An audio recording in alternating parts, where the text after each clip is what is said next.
Hi everyone, this is Jewish Talk coming to you from NASA Community College on 90.3 WHPC, also streaming on the nccradio.org.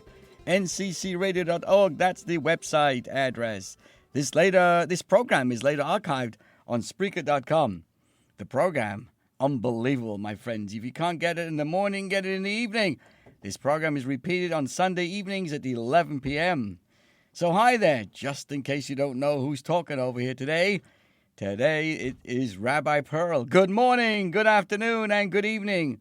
This all depends on when you are listening and watching. Ein Gewalt, you know, how can I forget this? You can actually see us right now, live on Facebook Live at my page at facebook.com/Anshel Perl. So welcome everybody, and I say hello to you on the radio. I'm waving to you on the radio. Hello online, and hello to the world. So where do we begin today? What do we talk about today? My friends, I have to tell you about a question that came my way. As we say hello, remember, if you can drop a post on my Facebook page, I recognize you as I do Denise Zellickson. A joyous Boker Tov to you and to Lavana Cohen-Lichter. And when you hear these names, dear friends, I appreciate their presence and letting you know that so many people, thank God, tune in here, living empty lives. And it comes Sunday morning, 8 o'clock. They have nothing else to do. They check around all the programs on Netflix and say, you know what? Amongst all the boring programs out there, I'm going to choose the most boring. And that is my program here every Sunday morning. So good morning to Dr. Eitan Kelshevsky, to Gene Brandonston, and I'm wanting to know, birthdays are a very important thing, and today is the birthday of Boaz. Can you imagine? Boaz, Mochan and Boaz, is one of the special pillars of the temple. They were named for these particular reasons. So, enough with my jokes, and I really appreciate everybody's presence here today. So, in a few weeks, it's going to be the new year again. And this year, thank God, nobody has any excuses anymore because of the COVID, because of this, I'm going to stay home. This year, thank God, the synagogues and the temples are going to be packed. Everyone has decided, I'm not going to allow all this stupidity to keep me away from the shul. And I want to share with you a little bit more about the case of the importance of going to shul, going to the synagogue. A friend of mine has been asking me, why do I have to go and join and be part of a synagogue service? I haven't been there for years. Since COVID, thank God, I got an excuse not to go. I went on my cruise. I flew to Switzerland. I went everywhere. But you know what? Going to the shul is a little bit too many people. On the boat, there were thousands of people. Or you went to the ball game. Shh, don't tell anybody. But synagogue got the shrift. So why should I go this year? I don't believe in God. One guy tells me, I never pray. What could I possibly gain from attending the synagogue? So I want to first tell you something. By asking such a question, you're actually implying that people go to synagogue to pray. Where did you get that idea from? Come to mind, you'll find out what goes on over there. True, you will often see people praying in the synagogue. But you know what? People also pray at home, in the street, at an airport, or even in a foxhole. Shh, don't tell anybody. You don't need a synagogue to pray. Shh, this is coming from a rabbi. And you don't need to pray to go to synagogue. This is very clear from the very name. We call it a synagogue. You know where the word synagogue comes from? It comes from the Greek, synagoga, which means bringing together.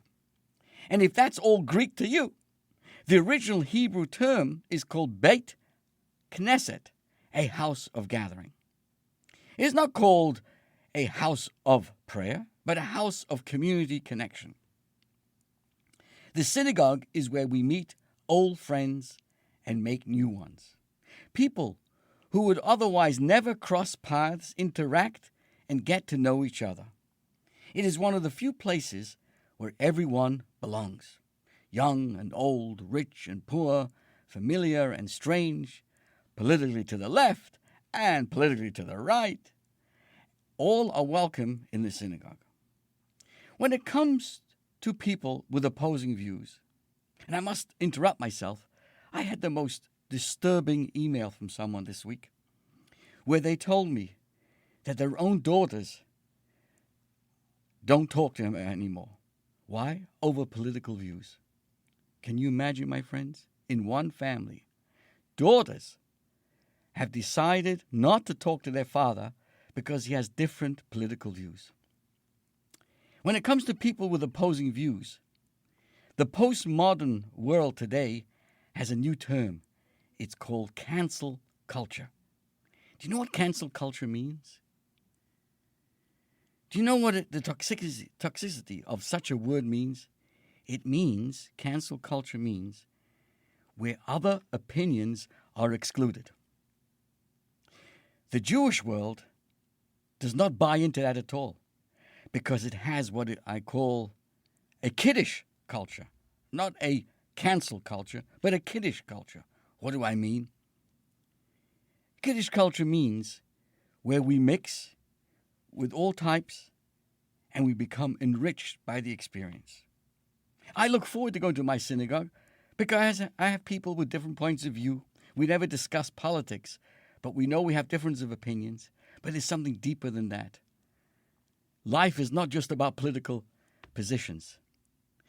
We create a community by just being together under one roof. Most people I know live in their own cocoons, the same television programs, the same vacation ideas, and they see and live with the same people day and night. And that deprives them of the growth and the richness of seeing other people, and seeing other people not just in a ball game or in fishing, but in an environment of spirituality. There's something great in the importance of being together with something that transcends our social, our economic, or whatever ideas that we have that separate ourselves. That is why in Yiddish, the term for synagogue is shul, which means school. Shul is a place to learn about ourselves and others. It's very hard to do that by ourselves. You need to be able to bounce off others, to hear from others, to experience with others. When we come to a shul, we step out of our normal, what we think is our world, and we come to think about a little more deeper about who we are. Who are we? What are we really here for? What really matters in life? These lessons may be picked up in formal classes taught by the rabbi. It can be picked up in informal discussions with the fellow congregants. It can also be picked up in silent moments, in reverent self-reflection. Some might call that prayer. Of course, prayer does play a central role in synagogue life. And during prayer services, it's not a time to socialize. Even if you aren't sure about God, you can participate in that silent reflection. But by never attending synagogue at all, I guarantee you, my friends, you are missing out on group energy. You are missing out on community spirit. You are missing out on collective identity and shared experiences that only a house of gathering has to offer. How many pitfalls do families face when there is no synagogue participation, whether it's on a weekly, a daily, a weekly, or on an annual basis? Something integral is missing in our identity when we don't identify and spend some time in that collective identity that we all have, in the shared experiences. This Shabbos in our synagogue, two individuals, two particular families, when they found out that two individuals from two different families, that they shared their Jewish birthday this coming Monday, and they both jumped into on the conclusion, let's make a kiddush and let's share that birthday with everybody else. When was the last time we shared with others, something bigger than ourselves, a recognition that we were born with a mission. We hear about yard sites, remembering we know about sharing a funeral together. If a person goes through life without sharing something beyond ourselves, not just for ourselves, and when we decide for ourselves, but in the bigger picture, in the community picture, if you don't have that, my friends, forget about it. It's only an experience that a house of gathering can offer to us. If you think synagogue is all about prayer, here's my suggestion. You should go to shul more often. So welcome everybody again. Those listening, those watching, this is my wave to those who are listening, to those who are watching, and to everybody listening out there in the world of WHPC. My next conversation is about the belief in the next world. It's really, in a certain sense, it's in line with what I'm discussing about the importance of coming together and knowing more. So many people have absolutely no deep understanding of their collective identity, have a very minimal understanding, or maybe even a warped understanding of what it means, what life is all about. Many people are missing some integral foundation of what the mission is, what we're here for. I know, I personally, as involved as I may be in community activities throughout the week, there's something special to me about Shabbos. It takes me out of everything. I look forward to the moment when I take my wallet, put it aside, my car keys, my iPhone, and whatever else, and I park the car and I go into the world of Shabbos. It's bigger than myself. I want to hear what my congregants have to teach me. We get together, we learn. During the Kiddush, everybody has a chance to get up and say something. And it inspires me. I learn. I learned something very special yesterday. That on the high holidays, on Rosh Hashanah coming up, where I invite everyone to join to make sure you have your seat at your temple, at your synagogue, and certainly anybody who does not have one and lives right here on Long Island is more than welcome at our synagogue. What did I learn? I learned on Rosh Hashanah, when we hear the shofar. This year it's a Saturday and Sunday, so please be aware that the shofar will be blown only on Sunday. We are to hear it 100 times, 100 times in the course of the prayer services. Fine. We also know that every single day in the Jewish tradition, the Jewish life, if we follow the prayer services and appropriately make a blessing over food and all the many opportunities that we have during the day, we end up making at least 100 blessings a day. And everybody should try. That is a given. Every one of all of us, it's very important for us to make at least 100 blessings a day. And the person teaching us this was Kayla Kalmanson.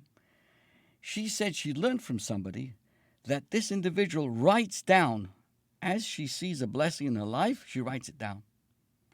And she hopes to see and to identify more than 100, but at least 100 blessings that come her way. Her health, her friendship, her income, her health. There's so many things that are going on in our life that we can consider, and we must consider as a blessing. Now, what's the connection between 100 shofar blowing and the 100 blessings each day? And the sages tell us, this is what I learned. I'm the rabbi, but I learned from everybody else. Where do I learn it from? When I come to shul. If we don't go to shul, we live and we stymie in the same old outlook in life. The paradigm of our life becomes squashed, becomes self-centered. It only is when we go beyond ourselves and we spend a few hours in the synagogue, or we spend ourselves beyond our typical routine. Think about it. How we can go years in, year out, and doing the same thing, and we fall into a routine, and it takes it very hard for a person to break that pattern in their life. The importance of going to synagogue, whether we do it on a daily basis, or on a weekly basis, or on a yearly basis, allows us to say that I'm not the center of the world. There's a world that I can learn from So what did I learn from this wonderful lady? That the 100 blessings each day help to not only visualize, but concretize, to reveal what was written down for us on Rosh Hashanah. As we all know, Rosh Hashanah has written down what's coming for us. And how do we make sure it's delivered every single day? Through our blessings. The blessings of thanks that we do and seeing the blessings in our life helps to reveal all the hidden blessings in our life. I walked away from shul yesterday with that new insight to life. So I want to say thank you to those joining us. I see that Jean Brandiston points out that, how nice. May I say this?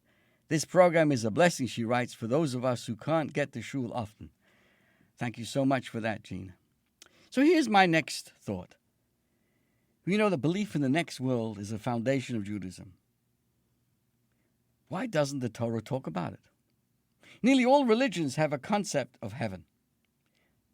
That while our life in this world is temporary, our souls will go on to live on an afterlife for eternity. And if you asked most Jewish people, they would say that Judaism is included in this. Yes, that we believe in afterlife. As Judy Kirk joins us from North Carolina. Unbelievable. Don't tell the station how far we're reaching here. But how many times does the Hebrew Bible mention afterlife and heaven? Are you ready, dear friends? A whopping 0. Hello? A whopping 0. Not once in the Torah does it mention afterlife. The Bible, the Torah, the most famous of all religious books, the bestseller, the founding document of ethical monotheism, does not mention afterlife even once.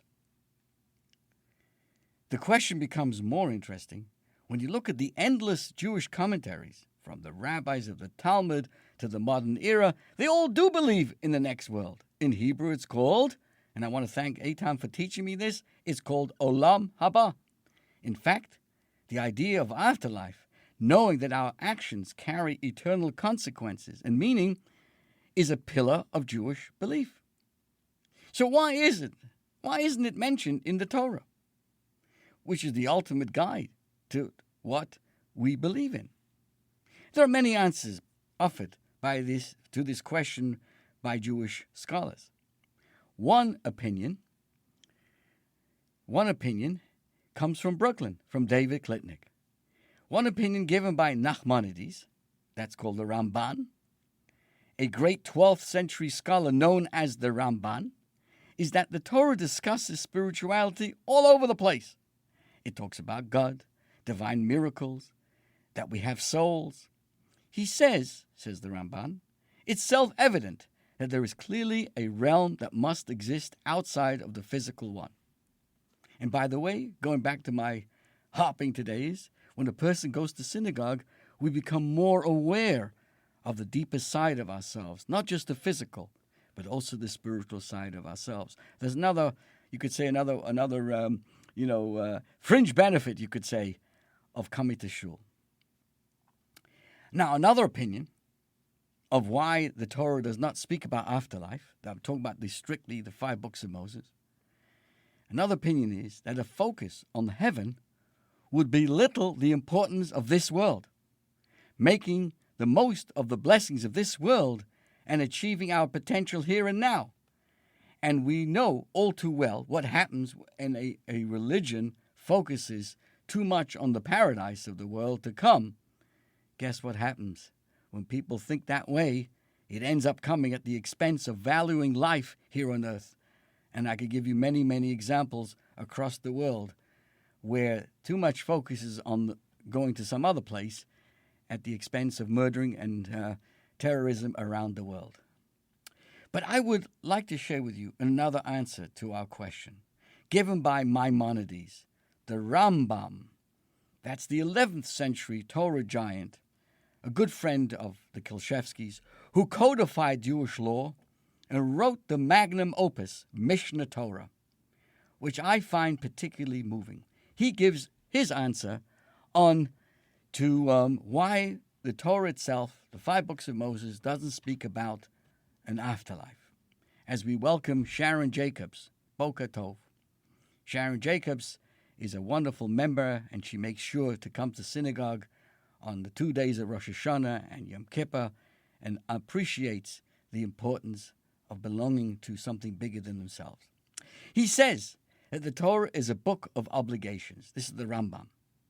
And if the Torah started discussing the reward of the afterlife, then it would end up obliging us to serve God with the intention of receiving reward in the afterlife. And that, my friends, misses the whole point. Judaism believes that life is about building a relationship, a loving relationship with God. The Torah is like our marriage document. In Hebrew, again, thank you for teaching me this, Eitan, it's called a ketubah with God. The Torah is like a ketubah. It's like a marriage document. In a ketubah, a marriage, that's the typical word for the Jewish marriage document, it lists the obligations that the partners have to one another. Imagine if the document said this: be kind to him so that he will make you breakfast in the morning. Hello? How unromantic can you get? Is that what marriage is all about? Each marriage partner can know that, of course, their lives are going to be more pleasant if they give to one another. But to codify it into a marriage document that they should give each other, in order to get something in return, that misses the point. That's not love. A true loving relationship can start from 2 people doing things in their own self-interest. But the ideal is to move beyond one's selfish needs and get to a place where each partner gives simply because they love each other.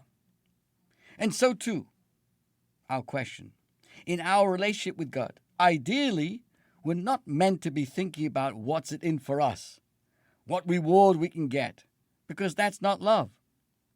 The Torah wants us to build a loving relationship with God, not out of selfishness and ego, but of genuine care.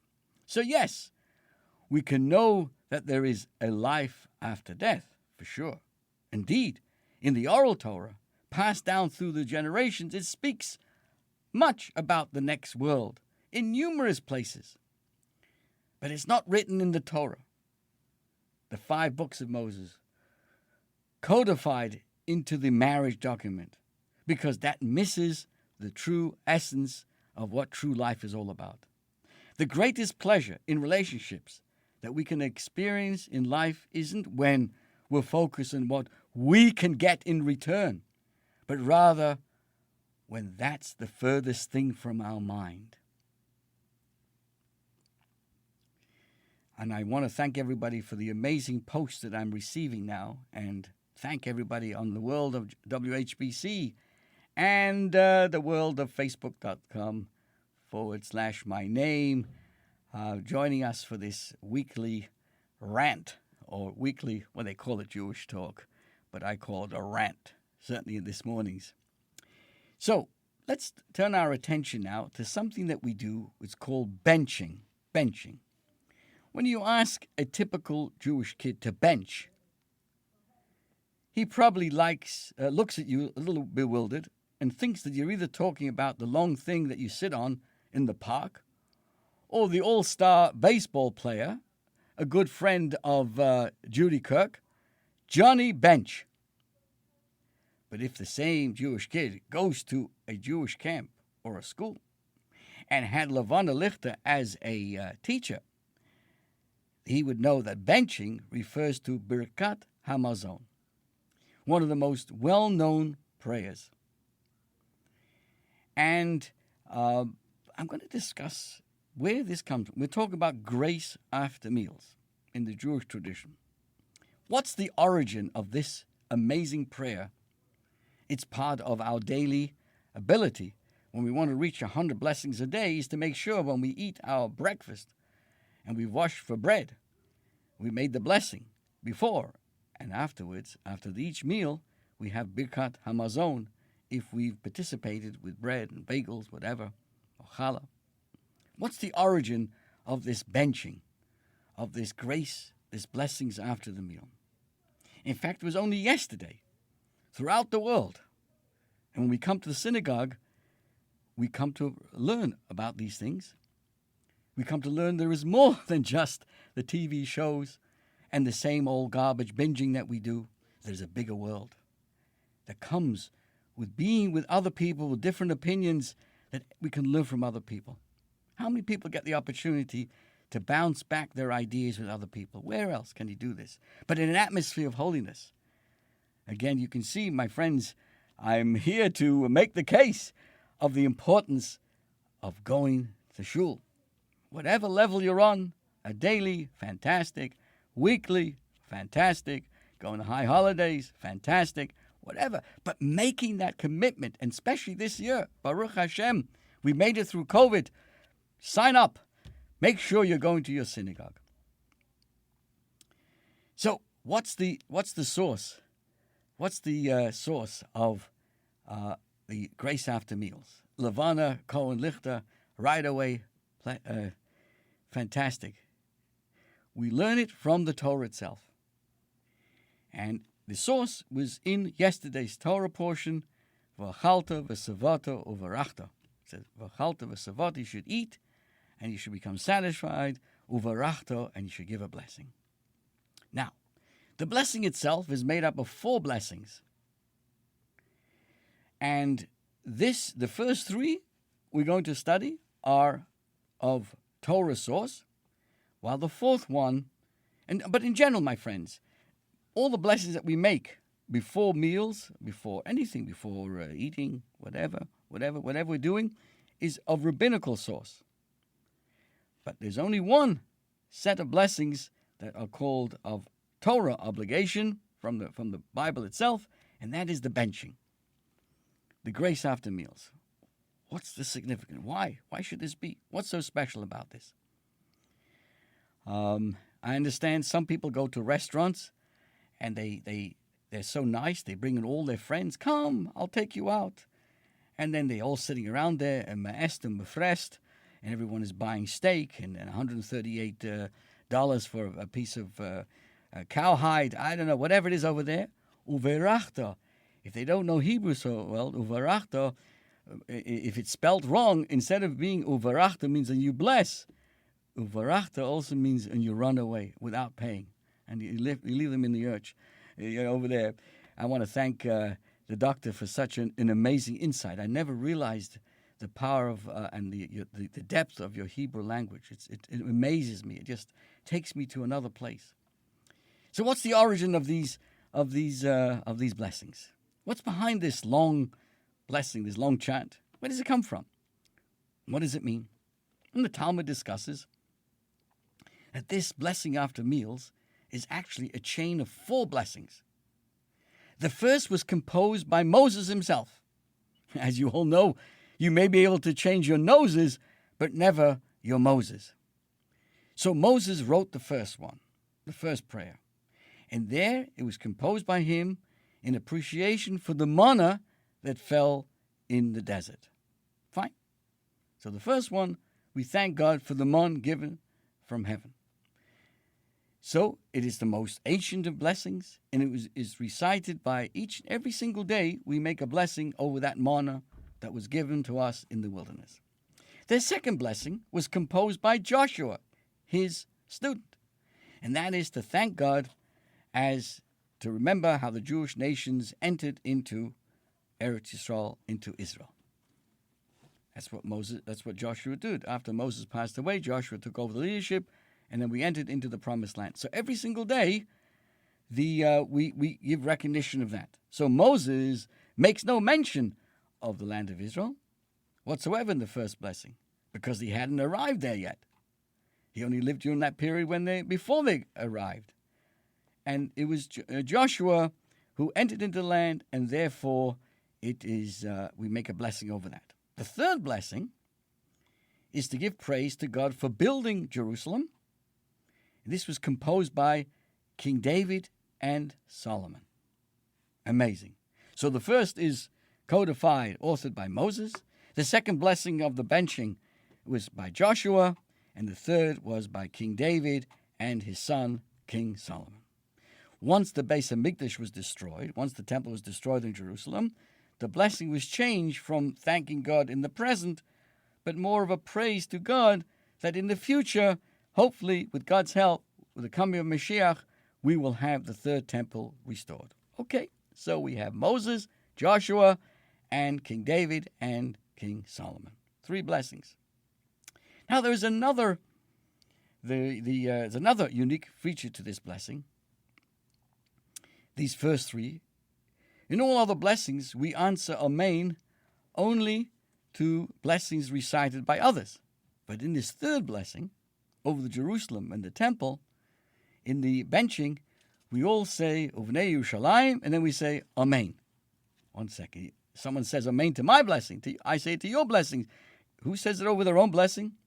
But this special notation is to mark, to make the distinction between the first 3, which are of Torah source, of biblical source, and one that follows, that is of the rabbinical. So the first 3 blessings we see are commanded by the Torah, while the fourth one derives from a much later era, beyond the manna from heaven, beyond going to the land of Israel, beyond the building of Jerusalem and the temple, and it was composed by Rabbi Gamliel and his court in Yavne. And I know that Levana has a large apartment building in Yavne that she owns. Thank you so much. So, when was this codified, the fourth blessing? 52 years after the destruction of the temple in 70 of the CE Common Era. What was going on at that time? This was the time of the revolt of Bar Kokhba.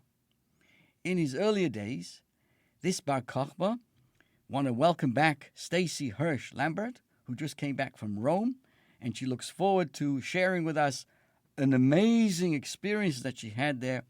Together with her dear husband, they tried their best to straighten up the Leaning Tower of Pisa. I saw the picture myself. They did a pretty good job. The tower was leaning to the left, and now, thank God, is now leaning to the right. Really, that's really, on many levels, particularly politically, the right thing to do. Hello, everybody. I'm just joking.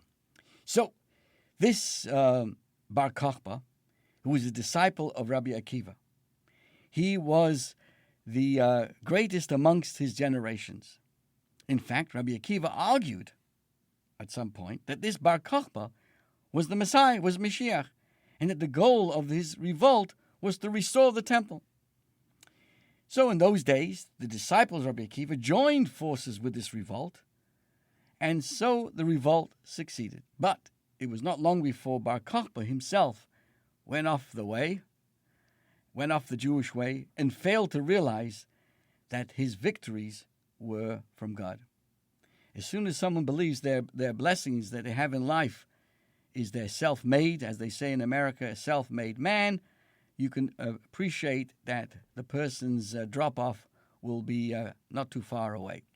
So this guy forgot about Bar Kokhba, forgot about his successful, and he lost. He's failed. Instead, he took all the credit for his success, and in many ways did not act the benefits a person who should be a God-fearing man. So what happened to this whole revolt? At this turn, Bar Kokhba's personality and leadership, he lost it all. The rabbis withdrew their support, and ultimately, the Roman Emperor, Hadrian, stamped out the revolt and murdered thousands of us. Then, the most prominent of Jewish cities, this all happened in Beitar. This is a very, very, very important Jewish city and the seat of this revolt. Now, not only did he murder so many, this Hadrian refused to allow the corpses to be buried as a final lesson to those survivors. And guess what? The corpses of those individuals remained unburied for 15 years without their final dignity. Years later, Rabbi Gamliel and his court in Yavne prayed and fasted until it was finally able to bribe the Romans to bury their brothers and sisters. And so on the 15th day of Av, which was last week, the anniversary was just last week, Rabbi Gamliel, on this date, he was given permission to bring them all to burial. Guess what? Only to find a miracle had happened over the years. And what was that? That their bodies had remained intact and none of them had decomposed. Can you imagine? On that very day, in honor of this great miracle, can you imagine all these bodies lying out in the sun for 15 years and yet finding them as fresh as the day that they had been killed? He composed a special blessing. It's called in Hebrew, Hatov v'Hametiv. That is the fourth blessing of the grace after meals, of Birkat HaMazon. And that is there to show gratitude for the miracle of protecting the corpses and allowing them to be brought to a proper Jewish burial. On Shabbos, our good friend, Yecheskel Sofer, came over to me and says, what are we celebrating? Hello, what are we celebrating? And this is a question that Label Swenson asks me every single week when we get together. Why do we celebrate? What kind of blessing should we make over tens of thousands of martyred Jews being brought to burial? What kind of tov, goodness, should we celebrate as we remember the corpses of our brothers and sisters who have perished in the most brutal and torturous ways? If we are going to praise God for goodness, why don't we at least pick a good occasion? Let's try to understand this in this way. This is a very deep concept. Each blessing of Birkat HaMazon relates to a specific era in the God-given evolution of the unfolding history of Jewish life. As I indicated earlier on, the first blessing was made by Moses. So he represents the leader of the earliest period of our time, the Dor HaMidbar, which translates the generation of the desert. So Moses was the leader during that 40 years. The blessing of Joshua comes afterwards. He symbolizes the entry into the land of Israel. That's the second period. The third blessing, composed by the kings David and Solomon, points us to a most illustrious era of Jewish people, with Jerusalem and the temple, the Beis HaMikdash, in all of their glory. The fourth blessing, on the other hand, symbolizes an era of the darkest in our history, known as exile, an era of enormous pain and destruction. Along came the sages of Yavne, and they wanted to teach that we need to find goodness and blessing even in the tragedies that befall us. The holy Rabbi Gamliel and his court refused to see the glass as half empty, and instead focused on the miracles even in the midst of terrible disaster. This is true in our generation as well.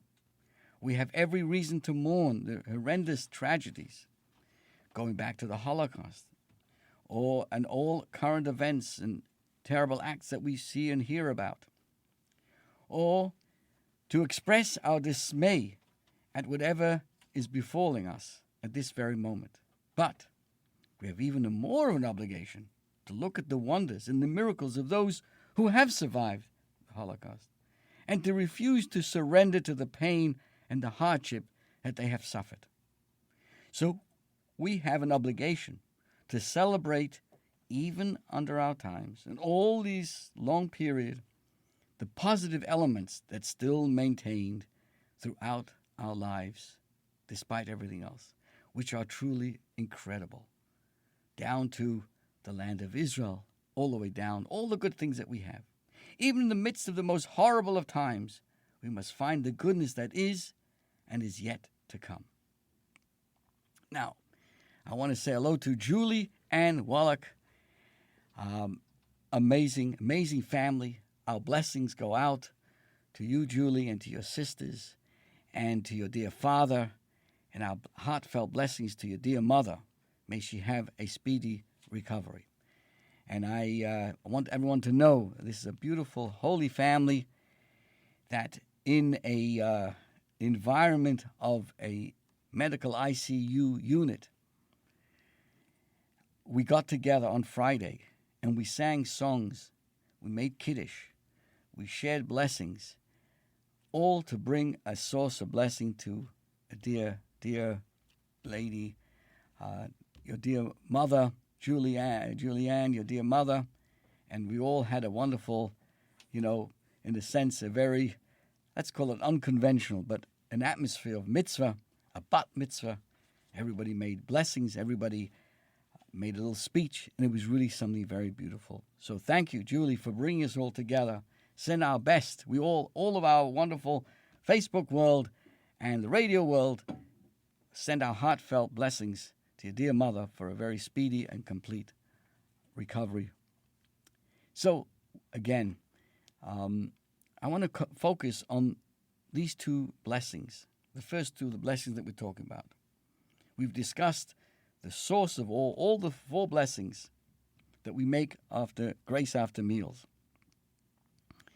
And our question right now is, why on earth do we include, why is it so important for us to remember the first blessing of Moses instituting the first blessing about the manna that descended from heaven?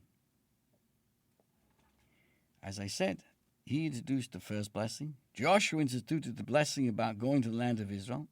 So why on earth do we thank God with a blessing about bread from heavens? I mean, the effort made to go into the land, man's effort, and all the things that we do, but Joshua going to the land of Israel and all the history of Israel, I can understand. But why would we have to make a blessing over the manna from heaven, and why should it still be part of our prayers today? The bread we eat, bread grown from the ground with great investment of toil and time, is categorically different from the manna in the desert, which came down miraculously. It came from heaven each morning during their 40 years. Why then do we say the first blessing composed by Moses for miraculous manna and not begin directly with the blessing composed by Joshua as he and everybody else entered Israel and ate the natural bread grown from the land? And here, dear friends, including our good friend Jack Klein, perhaps the sages are including the blessing by Moses because it captures the essence of the purpose for the blessing. See, while most of the Torah portions is dedicated to reminding us never to forget the awesome experience at Sinai, we further read of the spiritual dangers of entering the land of Israel. What are the spiritual dangers? The miracles of Egypt of Exodus from Egypt and the journey through the wilderness were about to end. Moses cautioned the people that when you go into the land of Israel, there will be great temptation to attribute success, and as Michael would say, to attribute success to their own power and wisdom. Sadly, a fact. Now that they would be growing bread by the sweat of their own brows, they might forget about God and attribute a successful harvest to their own ability to navigate and channel nature's force. Therefore, every single day, every single time we sit down to the bread and the food that we eat, in our benching, in our grace after meals, we include this blessing, the first blessing, the blessing codified by Moses, because he comes and his blessing reminds us that even when we eat our natural bread, we went out and we earned, and we went to the store, or if you're a farmer and you did all this effort, and that when we're satiated and when we enjoy this blessing, we must never ever forget that everything we earn, everything that we have, comes from Hashem. That is why the sages included Moses' blessings for the manna, the bread from heavens, together with Joshua's blessings for the bread of the land of Israel, the bread of earth. For the purpose of the grace after meals is to recognize that the natural bread and all of our resources and all of our successes and all of our degrees that we have and all the kind of positions that we have, my friends, the bottom line is these are all blessings from God, no less than the bread from heavens. So both Moses and Joshua teach us to recognize that truth, that God is manifest not only in miracles, the miracles of the past, in the miracles of the present, but also in the very nature of things. Not only in their breads from heaven, but also the bread from the earth. I want to say thank you. I'm receiving so many, notes here and in different ways. I want to thank everybody listening today. So now I want to change the subject for a moment and speak about something that I came across, and I can see it. I think all of us, if you're an employee or an employer, and think about the younger generation today, a record number of Americans voluntarily leave their jobs. And what's the rationale given today? Burnout. Not Bernie, but burnout. Sociologists, psychologists, economists, observers of the most recent trends of the post-pandemic generation put it high on the list of cultural phenomena that are creating massive changes in the way people view their lives. Look online today. You'll see there's a lack of people taking on jobs anymore. Their work, people are changing the way they view their lives, their work, and their mental and physical health. What's the word used? Burnout. Around the world, 3 out of 5 workers say they're burnt out. A 2020 U.S. study put that figure at 3 in 4.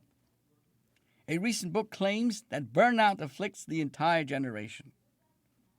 In Kant, this is the name of a book, How Millennials Became the Burnt Out Generation, the author, this is a BuzzFeed news reporter called Anne Helen Peterson. She described herself as a pile of embers. What exactly is burnout? The World Health Organization describes burnout syndrome in the 11th revision of the International Classification of Diseases. This is how they describe what burnout is. Extremes of activity, such as job monotony or chaos, lack of social support, either at work or in one's own personal life, and work-life imbalance. By the way, going to shul is a tremendous antidote to all of these problems. Risk factors include a heavy workload and long hours, feeling little or no control over work, and struggles with work-life balance. Showing. Victims describe it as feeling so used up that they feel like a used battery that can no longer be recharged. Burnout is now often referred to as the new normal and is frequently given as the explanation for a striking new reality for today's younger workforce. The term, the Great Resignation, was coined in the spring of 2021 to take note of a record number of Americans who voluntarily left their jobs. And the trend keeps growing, especially with the younger generation. While the older generations disdained rapidly switching from job to job, most people I know of the older generation, they were working the same place for 40 years, 50 years, 30 years. Today, it is becoming increasingly common every 5 minutes. I don't like this job, I don't like that job. A recent study found that 65% of the Generation Zs, those born between 1982 and 2004, plan to stay at their jobs for less than a year. Hesta Maisa, compared to 40% across the generations. Generation Z, according to the data from the Bureau of Labor Statistics that I study day and night, spends an average of 2 years and 3 months at the same company. Hesta Maisa? Unbelievable. The miracles are happening because right here in this studio.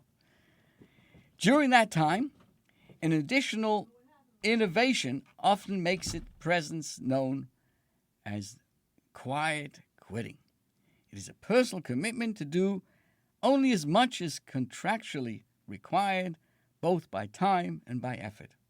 People come in, they come in late for work, they leave, they're already preparing to leave 15, 20 minutes before, put their coat on ready, and they expect to be paid until the time they're leaving. And the rationale most often given for the adoption of this great resignation, as well as the quiet quitting as occupational guideposts, is, as you probably have guessed, what's the reason? Burnout! Everybody's burnt out. There's a striking biblical analogy to this current reality that offers us a powerful insight into both the problem as well as its resolution. I find it couched in the story of the selection of when Moses was selected as the leader of the Jewish people. It's found in the book of Exodus, and it tells us the fascinating tale of the first meeting between God and Moses. God wants Moses, he was then a shepherd tending to his flock, to be aware of the divine presence. So he performed a miracle. Suddenly, before Moses' eyes was the burning bush, and yet it was not consumed. From this, Moses was to recognize that it was none other than God appearing to him with the mantle of leadership. If the purpose of the miracle was to prove God's divinity by demonstrating his superhuman power, making a bush burn and not to be consumed seems to be rather, I would call it, a tame illustration of God's majesty and might. Surely God could have done better. But there was another purpose behind the miracle. God was sending Moses a message that would serve him as a guide throughout his years of leadership. Those who dedicate their lives to divine purpose will never suffer burnout. You hear, my friends? If a person is dedicated to something bigger than themselves, they will not have burnout. Contemporary burnout has a spiritual source. It reflects on the distance that we've created between money and meaning. The Great Resignation is a response rooted in the lack of purpose. The pandemic highlighted the potential for life's brevity, right? We all were nervous during that period of time. It made clear that possessing more things that could be consumed in a moment couldn't possibly be the key to the meaning of life. I think all of us will admit, as I do myself now, I came to appreciate having a home. We were stuck at home, couldn't go out, and we came to appreciate that we're living in a home. How many people appreciate they have a home?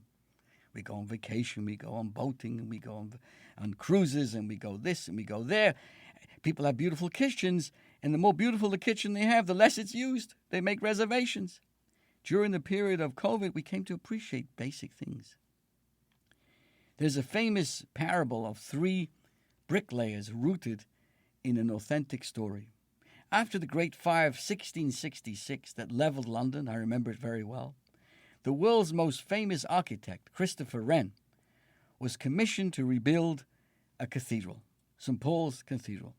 One day in 1671, Christopher Wren observed 3 bricklayers on a scaffold, one crouched, one half standing, and one standing tall. Okay, working very hard and fast. To the first bricklayer, Christopher Wren asked the question, "What are you doing?" To which the bricklayer replied, "I'm a bricklayer, and I'm working hard, laying bricks to feed my family." The second bricklayer responded, "I'm a builder, I'm building a wall." But the third bricklayer, the most productive of the 3, and the future leader of the group, replied with a gleam in his eye, "I am a cathedral builder, and building a great cathedral to the Almighty." For the first bricklayer, building the wall was a job. Okay. For the second bricklayer, it was an occupation.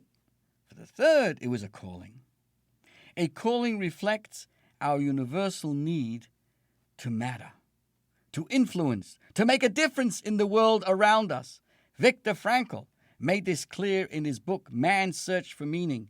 He wrote how those who survived the Holocaust had one thing in common. They all clung to a purpose or reason to continue to live. Those who survived found some meaning in their painful circumstances. It is the power of purpose, of infusing meaning into our lives. That is the antidote to the contemporary, what I would call debilitating disease of burnout. This was the first message God imbued Moses to help him become the greatest leader. And it's the message we need to counter the cynicism of today, the depression of today, and the despair of what I would call present-day burnout. And that, my friend, is inspiring me. If a person's filled with passion, excitement about the mission that we have on this world, as that bricklayer, that it's not just simply a job or simply I'm making money, but I have a bigger purpose. I'm building something. I'm building a family. I'm making sure that the chain of Jewish tradition that was passed down to me will go on to the future, won't fizzle out, God forbid. And I will, even at late stages of my life, make a difference to be more excited by my Judaism.